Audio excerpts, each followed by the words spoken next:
So sometimes you might walk through the doors into the kids ministry wing at Lakeview and think you are the only person who's new and you're the only person who doesn't know what's going on. That would be not true.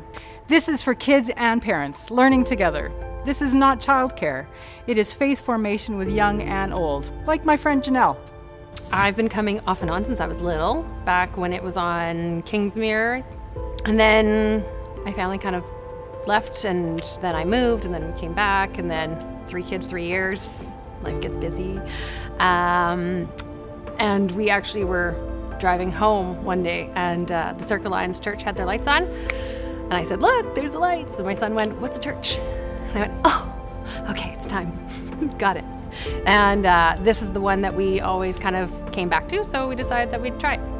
I've always felt a pull of something, and not really ever sure what that was. And then having kids and trying to find a little bit of reasoning, and also community, wanting to find some community. And my kids love it here. It's great. Lakeview has been impactful to the family, really in a lot of positive ways. Again, community, so my kids have met some friends, some of them actually go to their school. It also opens up some good questions at home. So if I'm teaching something, it's one thing, but to actually have something that, oh, hey, we learned that in Sunday school the other day or whatever. And amazing. I have a funny story. So the other day, the kids were fighting, like hardcore fighting, 'cause that's what kids do. And both my husband and I are like, "Just walk away." And my middle, who's 5, she stands up and she's like, "I can't. I don't know where my Jesus shoe is." I'm like, "Your what?" And she's like, "My Jesus shoe."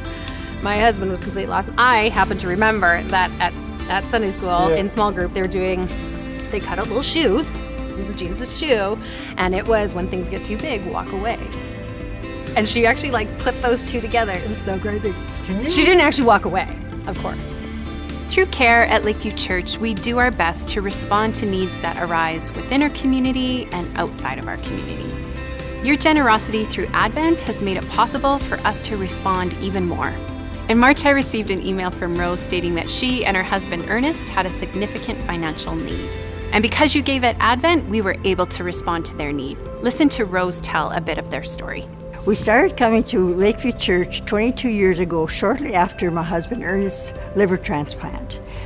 During that time, we were going through a very difficult time in our marriage, plus the transplant, and we didn't go to church for a while. I had no desire to go anywhere. After a while, Ernest decided he would look around, check different churches by himself. And I remember clearly the Sunday that he attended Lakeview the first time. I was sitting at a Robin's Donuts in the corner, watching people come in. And I remember seeing these people that were smiling, some were laughing, and I felt a lot of anger. I felt, why can't I do that? So the next Sunday I went along with him. Most recently, my husband Ernest needed a respite at Sherbrooke, and we didn't have the money for it. So I contacted Allison, and before I knew it, we had a letter back from her saying that the church was willing to help us. It was very humbling, totally humbling, to think that the church was able to do that for us. Well, it made us feel good to know that we belonged to a place that cared for us. On Sunday mornings, it's really easy to see who's serving on stage, in front of us, in the band. But it's the people behind the scenes serving, like my friend Chris, that make things really possible. So the most important musician in the band is usually the sound guy. He makes us sound amazing, or loud, or quiet, or all those different things.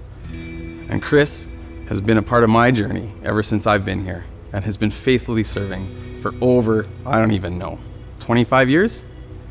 So this is Chris's story. So I got connected to Lakeview almost 20 years ago.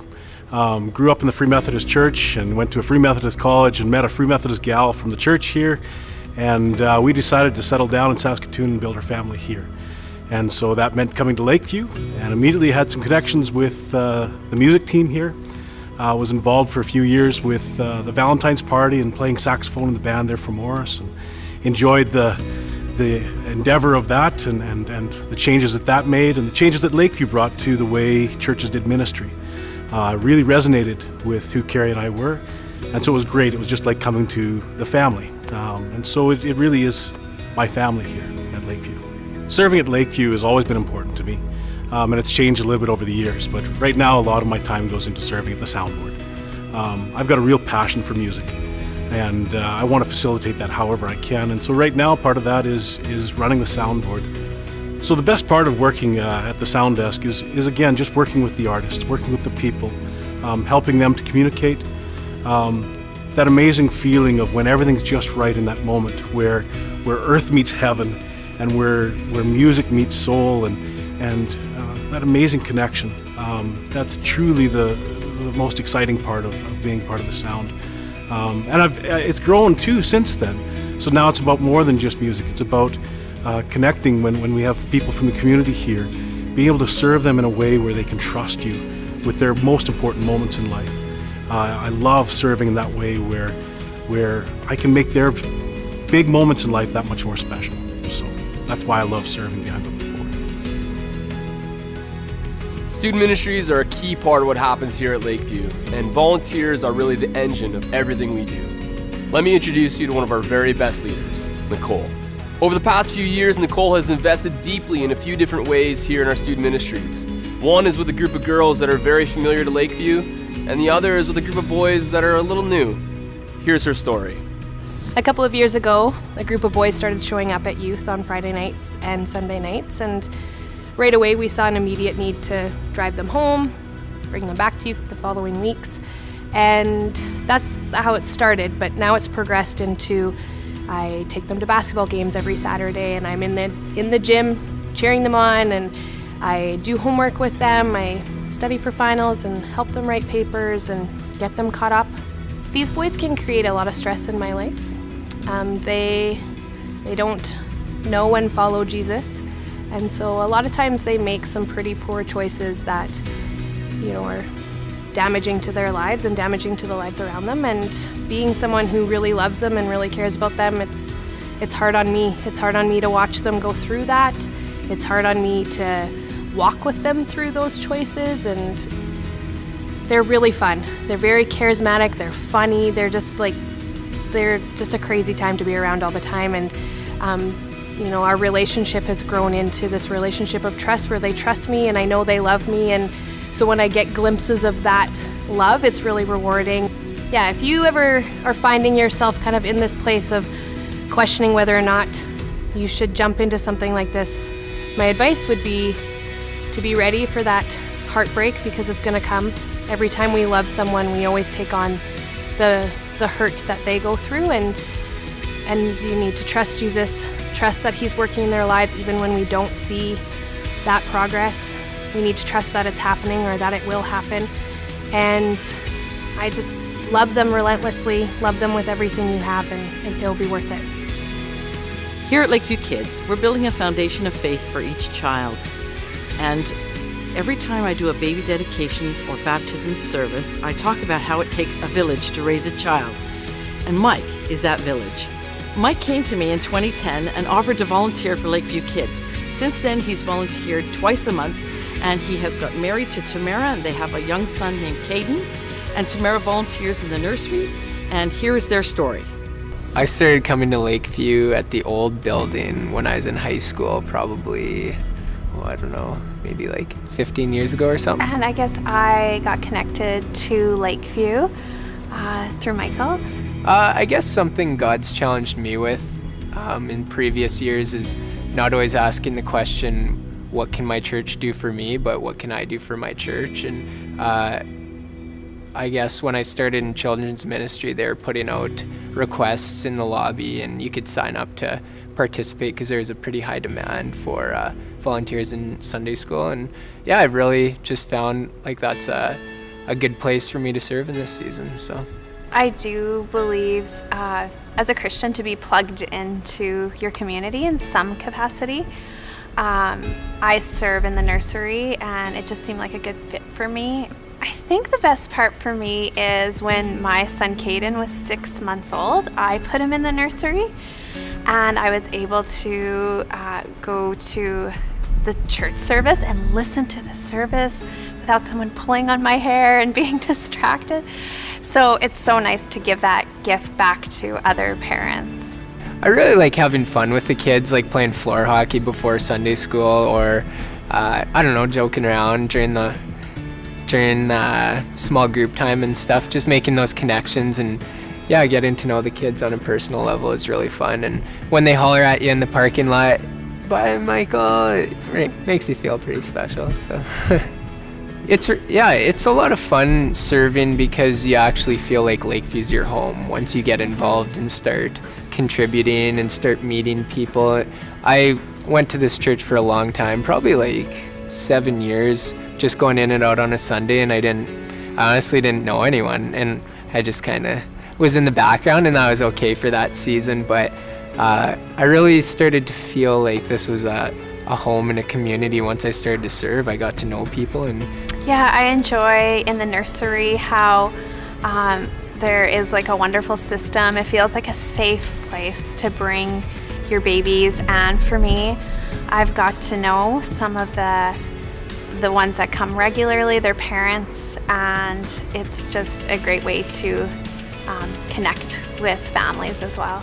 I don't know, something that's rewarding is just when the kids are into it and they're asking questions and you can tell they're growing through what we're doing in that group. So that's really cool when the kids are engaged and actually interested in what we're talking about. That's a rewarding feeling for sure.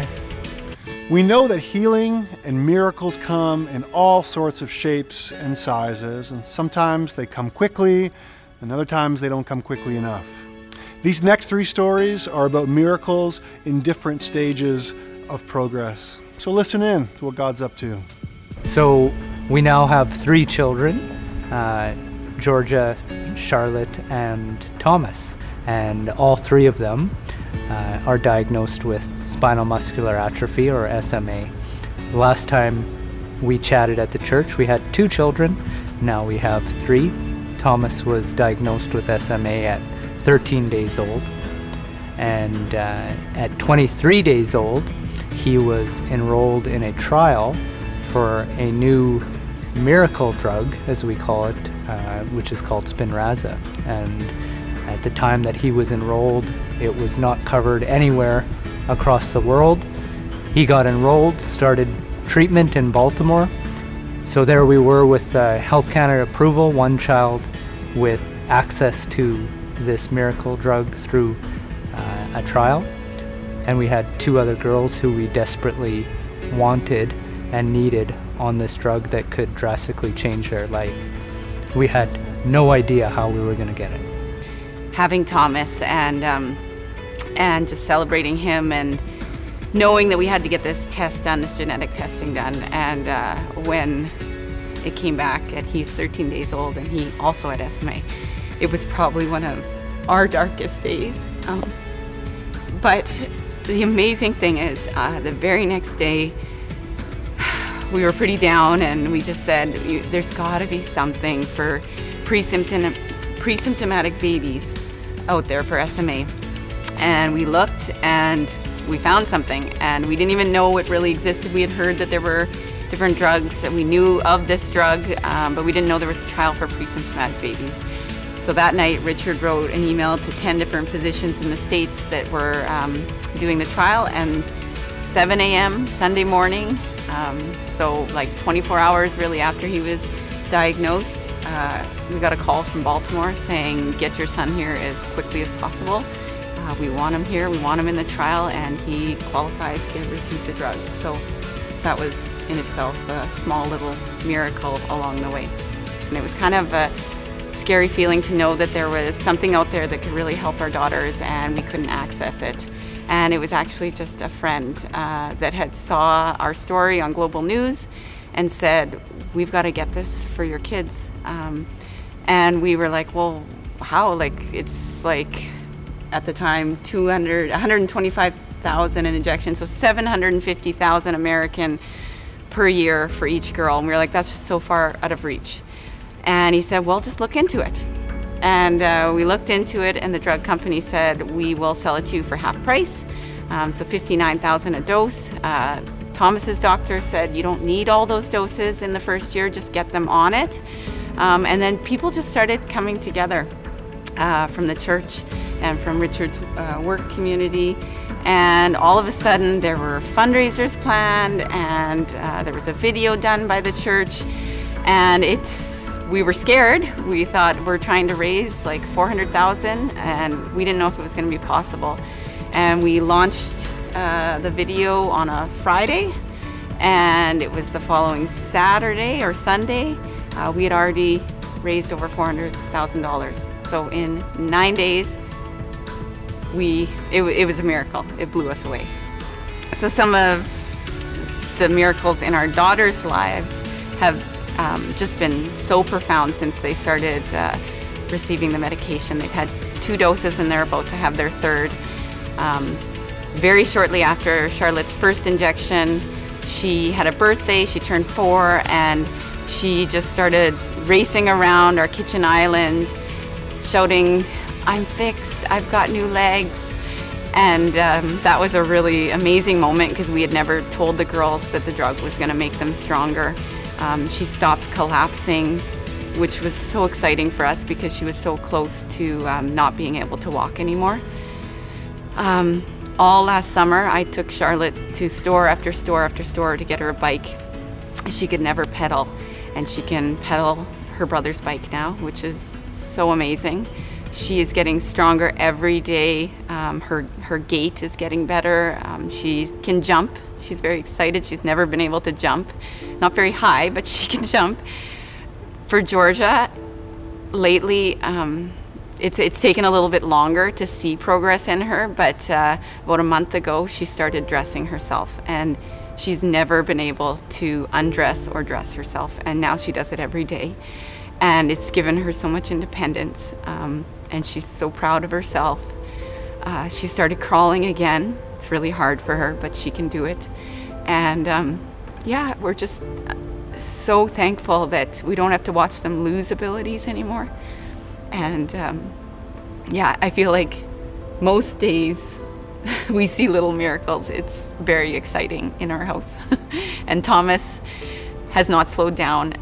The doctors at Johns Hopkins still can't find anything wrong with him. He is quote unquote normal. So we're very excited about that because the drug has been somewhat of a cure for him as far as we know.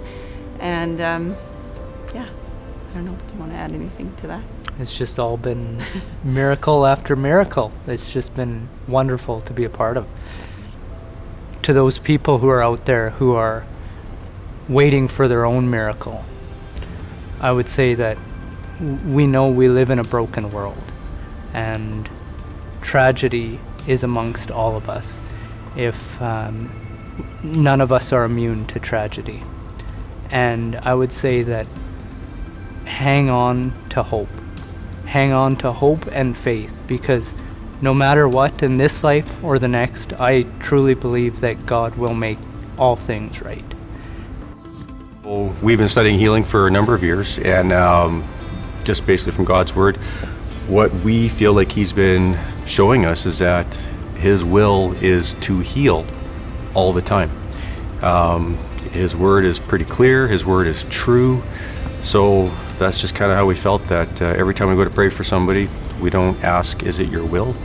God, we just believe that what we read in His Word, with Jesus as the example, that it is His will every single time to heal.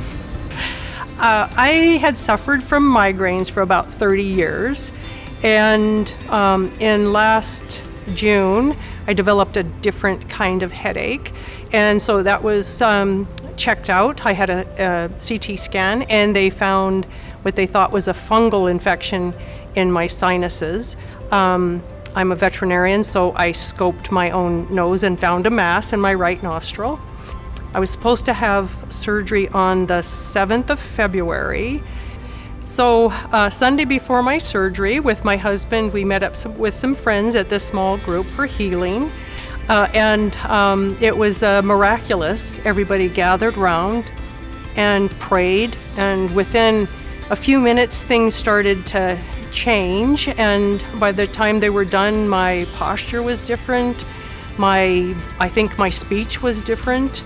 And on the way home, it was like I had been living in a brown bottle. Everything was so crisp and so clear, no pain, completely, all the pain was gone. And that was in February. I rescoped, the mass in my nostril is gone. And even though this was for a sinus headache, I have not had another migraine. Monday I worked a 10-hour shift and I saw a huge number of appointments. I was just full of energy, full of praise. My staff was amazed.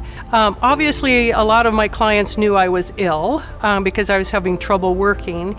And then I'm back and they always ask, how did your surgery go? And I tell them, well, as a matter of fact, I didn't have surgery. I went for healing. And I actually had a friend, he's a physician, that when I told him I went for healing, he actually said, oh, and stepped back. I've had some praise gods and I've had some, how can I get healed? Yeah, we all gathered around and our group was laying hands on her and everybody was sort of, as we were led, speaking to different parts of your body that required the healing. And boy, you started, your nostrils plugged and then you started breathing out of that nostril and it was pretty incredible. I mean, my voice even changed there during the healing. Yeah, and I mean, we expect that to happen, but it's still so special when you see it happen. You can witness it. Like it's amazing, right? It's gonna say, if you are in need of any physical healing from God, I would just say, be open and be expectant, because His Word is clear that He wants to heal, and I sense that God is very eager to heal, but He works through people. So His Word says that people who believe in Him will lay hands on the sick and they will recover. That's how He chose to work. I don't know why, but that's what He did. So I would say, just if you have anything that you need healing for, come ask. And God is so willing, He's so gracious, and He just wants to heal. Hi, my name is Kimberly, and our family, I guess myself, has been a part of Lakeview for about 18 years. I'm married to my husband, Jesse, and we have 2 daughters. Cassidy is 10 and Lucia is 7. Our life was forever changed on October 17th, 2012, when our daughter Cassidy was diagnosed with cystic fibrosis. I can honestly say that there was a before and an after, I guess, of that day, and that has been a defining moment in our family's life.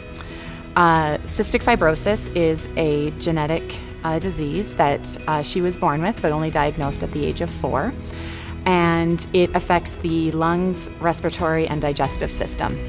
So we now spend 2 to 3 hours a day doing respiratory physiotherapy with her and taking endless pills, endless medicines, and it feels like the hat that I wear now is mom/nurse.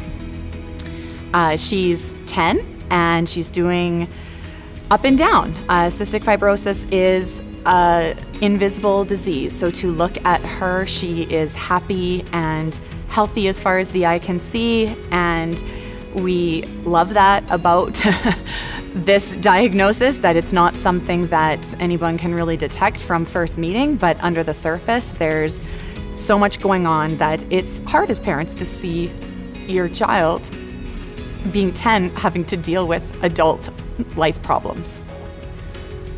After her diagnosis, within the months, even to a year after that, I would say that my coping mechanism was burying myself in my career. I'm an event coordinator by profession, and the life of that was very busy and it was very easy to escape. I, to be honest, almost found it difficult sometimes to be in her presence because looking at her made all of these emotions flood to the surface, and we wanted her to feel like everything was going to be okay. So within the year after that, once I finally was able to come to terms with the new life that we now needed to lead, we realized as a family that we needed to make some big changes. And one of those changes was me giving up my career. A few months after that, I felt something that I had never experienced before in my life. I was driving back to my office from an appointment, and I felt that I was being told that I was chosen. And I actually turned around and looked in my back seat because I thought someone was in my car and realized that that was the first time in my life that I had felt like I had heard God speaking to me in a very audible way. And I didn't feel worthy. I didn't feel that being chosen for this is what I wanted. I could have thought of a million other things that I would have rather been chosen for. Cassidy had decided a couple years before that she wanted to have a lemonade stand for cystic fibrosis, and I was still in the throes of work when she did her first 2 lemonade stands, and to be honest, didn't pay much attention to it. We just were trying to keep her busy, and she was so excited about it, and I was texting all my friends, begging them to come so that she wouldn't feel lonely sitting on our driveway in her winter parka in May while she sold ice-cold lemonade. And within the next 2 years, after moving to Moose Jaw, our first summer of doing the lemonade stand there, I was in my kitchen and stirring the lemonade, waiting for Cassidy to come home from school because she was so excited to do her lemonade stand again. And I was busy getting stuff done, and I looked out of our dining room window, and there was about 150 people standing on our front lawn. And that was a moment that I will never forget. And I knew then that all of this was just so much bigger than anything that we could have created. This was a child saying she wanted to sell lemonade, which many children do, and it didn't feel like anything out of the ordinary at the time. So we had 3 years of lemonade stands in Moose Jaw. She has raised approximately $30,000 with her lemonade stands to date, and she is known as the Lemonade Girl in southern Saskatchewan, and we soon hope to change that to her being known that in the whole province as well. We just moved back to Saskatoon 6 months ago, and we had stayed in touch and had been at Lakeview Church as we could, living from afar, but we just couldn't be happier to be back here.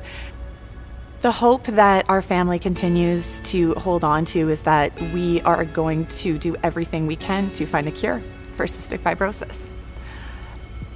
In a bizarre turn of events, this has felt like a blessing to our family.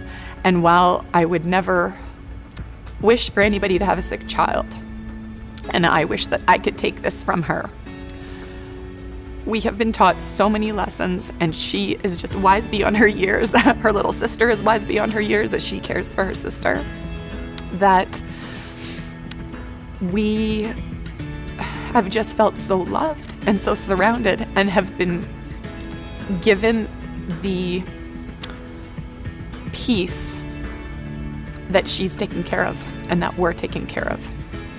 And days are hard, and it's hard when you're in it all day, every day, doing these treatments, taking care, your child being on all these medicines, and the thought looming of her possibly needing hospital visits because her lung function is dropping, and you're just in this constant guessing game, which as parents, we're all just doing the best that we can to take care of our kids, and this just feels like a much more big added element to the ideal of parenting.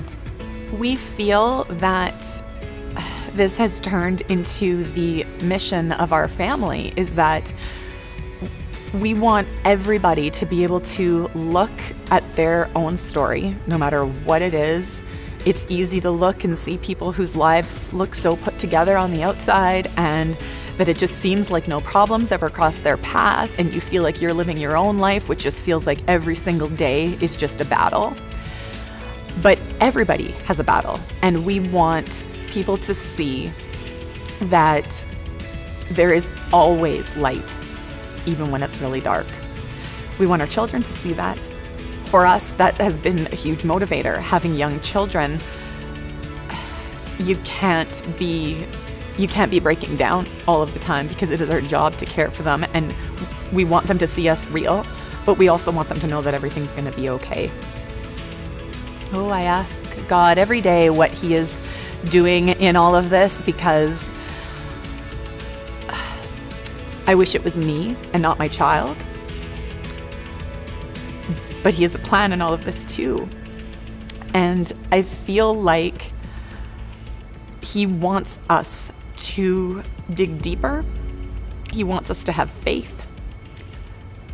He wants us to turn off the noise of the world and to realize that having a family, having friends, having a support system, having a community is what life is all about.